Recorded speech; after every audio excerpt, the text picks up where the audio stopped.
Yo, Phil Mills, what's the deal, man? Peep game, man. We gotta rap about this Zach Parker versus John Ryder fight, man. Listen, salute John Ryder, man. I didn't have a horse in the race as far as who I wanted to win the fight, but I on low wanted John Ryder to win because I think he's a little bit longer in the tooth, and I know he's a little bit longer in the tooth, so it's now or never with him. He needs another title shot, and not just any title shot. He needs a title shot with a reputable fighter. You know what I'm saying? Well, Danny Jacobs is a reputable fighter still to this day, and Callum Smith was the number one in the division when he fought him, and Billy Joe Saunders damn sure was as well. But none of them cats have proven, clearly none of them cats have proven to be Canelo Alvarez because he beat all three of them. But I think it's dope that he's getting the fight with Canelo Alvarez because he deserves it. If he does get that fight, I was rooting for him. It's now or never for him. It's now or never for him. It's now or never, and I fuck with it that he got it. I think Zach Parker has a multitude of years. He has a multitude of years to get a fight. He'll be all right. Zach Parker will be all right. Not really much to talk about. It was only a 4-round fight, man. Zach Parker came out. He was doing good body work in the first 2 rounds. He was doing a lot. He was doing real good body work. A few of those shots straight low. John Ryder was trying to find the distance. He was trying to find the range. He was taking chances in there. He was coming up short early on. It wasn't like he was getting clearly countered, but I think Zach Parker was beating him to the punch. He was outspeeding him. He was a lot more explosive early on, and it got him the early 2 rounds. And I think by the 3rd round came along, you started to see John Ryder get into a bit of a groove and figure out his patterns, figure out his timing and everything, and started, stepping in a lot more methodically. They were both trading jabs, but I started seeing John Ryder begin to land the bigger shots, the power punches, the counter. I think, he landed a really good counter right hook up top. He landed that one real well, and he started closing the distance. He started closing the gap, and then in the 4th round, he landed a big left straight down the middle and clipped him.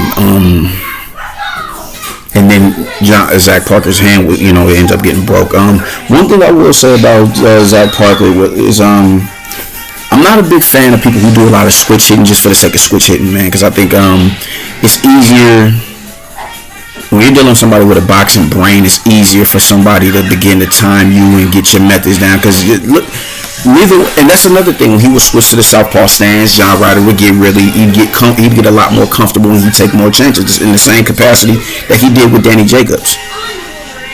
You're not going out southpaw the natural southpaw, because I don't think they're as good. I don't think that those switch hitters like that. Bud is a thorough switch hitter.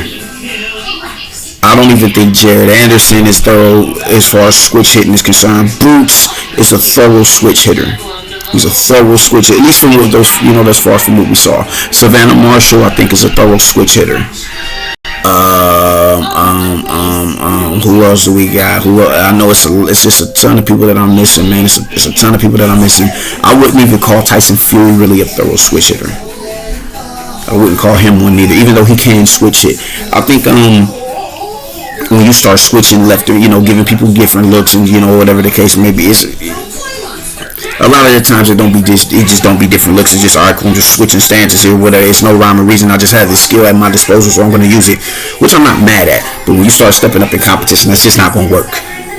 And that didn't work with John Ryder.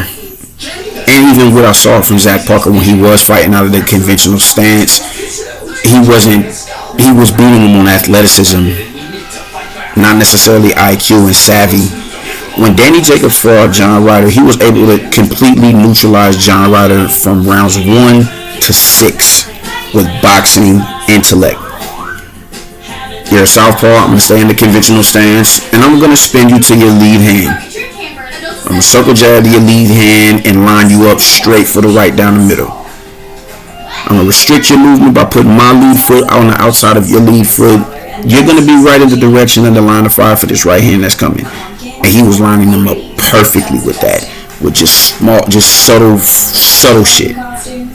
Subtle shit. Boxing fundamentals 101. And he had him flustered. We didn't see John Ryder get overtly comfortable and take chances until he switched to southpaw. Because now I don't have anything to... You can't run me into something. If you try to, your lead hand isn't lined up with my lead hand anymore.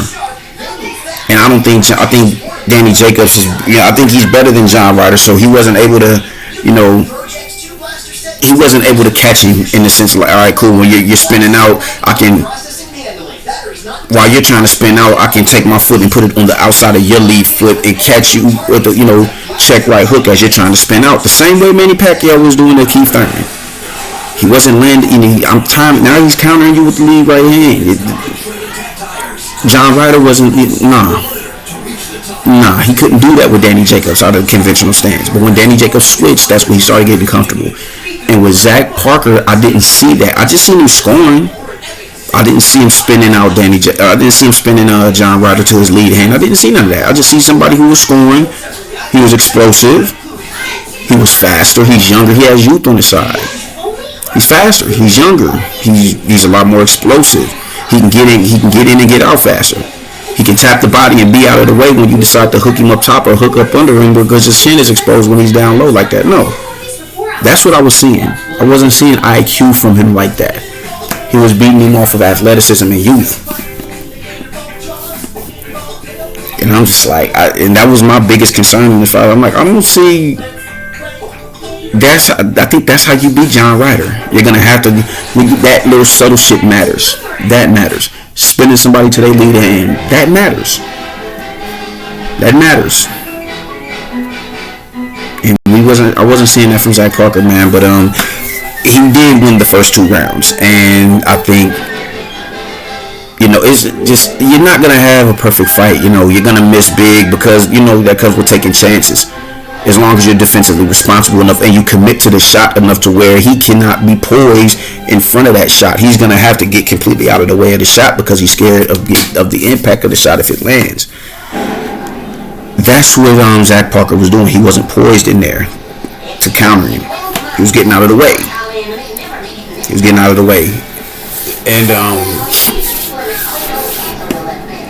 And yeah, credit to John Ryder, he was able to do that. He was able to make him do that, and that helped him because it's like, all right, now I got your timing down. I know which way you're gonna spin out to.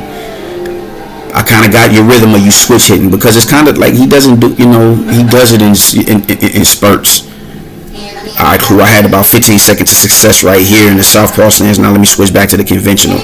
I got 30 seconds of success in the conventional stance. Now let me switch back to the southpaw. It's not like I'm gonna just stay and fight you out of the southpaw stance or the conventional stance. It's just I'm going to periodically switch in between throughout the duration of a round. And I think that was easier to time for John Ryder, and he got and eventually got him a victory. But shout out to John Ryder. I think it's disgusting how people are acting as if the Brits don't produce any talent over there. It's just the dumbest shit in the world. But one thing I want to speak on is not John Ryder, but Zach Parker. And it's a lot of people. I'm seeing like, oh, he quit. He's a quitter. I have a problem with that. When you break your hand, listen, this ain't MMA. If I break my hand in MMA, if I break my power hand in MMA, I still have my elbow on that same hand that I broke on that same arm that I broke my hand on. I still have my elbow. I got my fist and my elbow on my other arm. I got both of my knees and I got both of my feet. And if I'm a skilled enough grappler, I can I can take the fight to the ground and tap you out. When you break one of your hands in boxing, you literally take away half of your weapons. These are your only weapons in boxing that you can strike with. Your feet are a weapon because you can use it to cut angles. You can use it to get out of the way. You can use it to keep the distance between me and you and walk you into traps. They're weapons, but they're not weapons that you can strike with. They're weapons that you can use to create something with, to create an opportunity with. It's nothing that you can strike with. These are your only two weapons in boxing. So when you break one of your hands, to call somebody weak and a quitter is bullshit to me. They did the same shit with Billy Joe Saunders when he got his fucking face broke. I literally was arguing with one of the homies. I would have liked to see him continue to fight. Why? Take your ass in the gym, go in there blindfold. So take one of them slick Rick eye patches and put them over your eye, and you go in there and you fight somebody. When you're at that level, when someone is proven to be that much better than you, and one of your weapons are taken away from you, you put yourself immediately in harm's way of getting real life permanently fucked up. Billy Joe Saunders is supposed to continue to fight with one eye. With one eye. Now, mind you, Canelo didn't maul him like he could have. He was rallying the crowd up, playing to the crowd, because he was like, I felt something break. He told his coach, I felt something break. I felt something break. That shit is selfish, and it's clearly being spoken from people who have never stepped in the fucking gym. That pisses me off. You can permanently boxing in itself. You're risking it as is. You're risking yourself. You're risking neurological damage being done to you. You're risking your eyes being put out. You're risking your dentures. Not your dentures, but your teeth. You're risking cracked ribs and all that shit to entertain motherfuckers. And him getting his hand broke, or Billy Joe Saunders getting his eye broke, that's not enough for you motherfuckers. Y'all bloodthirsty sons of my bitches, man. Y'all just want a nigga to go in there and die, pretty much. Just go in there and just die. Now, granted, you're at risk of that shit because of the sport that you're participating in. Just like you're at risk of that when you play hockey or football or something like that. You're at risk of that. I'm 5'8". I'm 200 plus, but I'm 5'8". If I'm playing football, it's a nigga 6'9" who can run up on me and split my shit. You know what I'm saying? In boxing, you don't have that. You don't have that. But just nonetheless, both of them are sports. But you can real life get fucked up in that sport. You can get damaged in there. You are expecting somebody if a nigga break his leg in football, man, he could have continued to play. How? His fucking leg is broke, you dumbass nigga. What kind of shit is this? Like, what type of time do y'all be on? His hand is broke. It's broke. I don't want to hear nothing about Canelo Alvarez doing this, man. He fell through his hand wasn't broke. It was an injury in his wrist. He wasn't able to commit to the shots like he may have wanted to. But it's a difference from his shit being broke. I seen somebody talking to Ryder about, they brought up Ebony Bridges in her fight where she had a hematoma over her eye. I'm like, fam, a week or two, that shit is more than likely going to be healed up. Maybe a month. That doesn't take surgery. That doesn't take surgery. Put some ice over her eye. Chill in the crib for about a month and change. That shit is going to naturally heal on its own. Billy Joe Saunders has to have reconstructive face surgery. It's not the same. It's not the same. I'm not mad at Zach Parker saying, no, I can't do it. I won't do it. And he shouldn't do it. That was smart. You got your whole career ahead of you. You still young. You're still young. It ain't like you got completely dominated or nothing like that. I think I had it tied to too. And I think John Ryder had a much better time, easier time figuring you out than you had figuring him out. But nonetheless, it was still a close fight. And that's the fight I wanted to see, that fight over Dillian White and Jermaine Franklin. We're gonna talk about that later on too as well. But he's still young. He got his whole career ahead of him. And now he's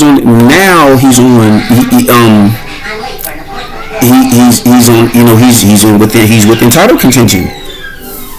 So cool, you can go holler at Zach Parker, and the risk may match the reward.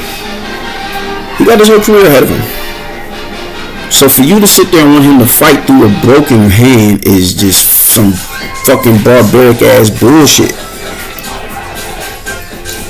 Let somebody take you in the gym and tie one of your hands behind your back. Because if your hand is broke, you getting hit in that motherfucker in the high guard trying to protect yourself is going to damage it as well.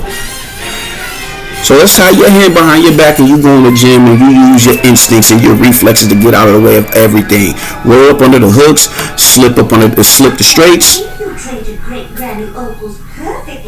and throw with one hand. Everybody ain't equipped to go in there and risk that shit. Gary Russell Jr. broke his hand as well when he fought Mark Magsayo. Salute to him for finishing the fight. Salute to him for that, but he shouldn't have had to do that. And he's older too. He's older. And with him, he was already a champion. He wants to keep his belt. I get it. You want to keep your belt? Alright, cool. Zach Parker is yet to be a champion, so I'm not about to risk it. I'll get back here again because I got here already. I'll be alright. So salute to him. I'm not mad at him for one. Like, no, bro. You gotta protect yourself. The fans pay to see you fight, but fuck them fans if they gonna be like that. Because anybody who's has any sort of compassion about people who participate in these sports, that should resonate with them. I don't want to see you permanently fucked up. I enjoy the fights. It's a beauty in fighting. I enjoy seeing somebody who embodies the sweet science. I enjoy seeing motherfuckers who can switch hit. They have the athletic ability to get out of the range of a shot. Get in, get out. Get in, get 2 and 3 shots off, and get out before he can get 1 shot off. You appreciate that shit. You appreciate big power punchers. You appreciate somebody with a good, nice jab. Southpaw right jab or orthodox left jab. You appreciate the way somebody is able to set up shots and counter shots. You appreciate all that shit. That doesn't mean I want to see you dead. Tomorrow ain't promised as is. I don't want to see you transition in that ring. We lost a lot of people in the ring, motherfucking 2019. We lost a lot of people. You just lost somebody this year. This ain't no sport that you play with. So it was smart for him to say, nah, I'm good. And he said it like, nah. He shook his head, nah. It was that same head shake that Eric Morales shook when he fought Manny Pacquiao the last time. Nah, I'm good.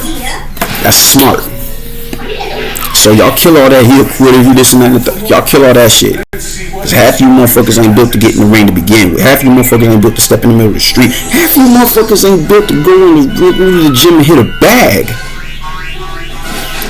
Motherfuckers don't get it, man. You go in the gym, you're not in there. It's not an intimate setting where it's just you, your coach, and that one individual.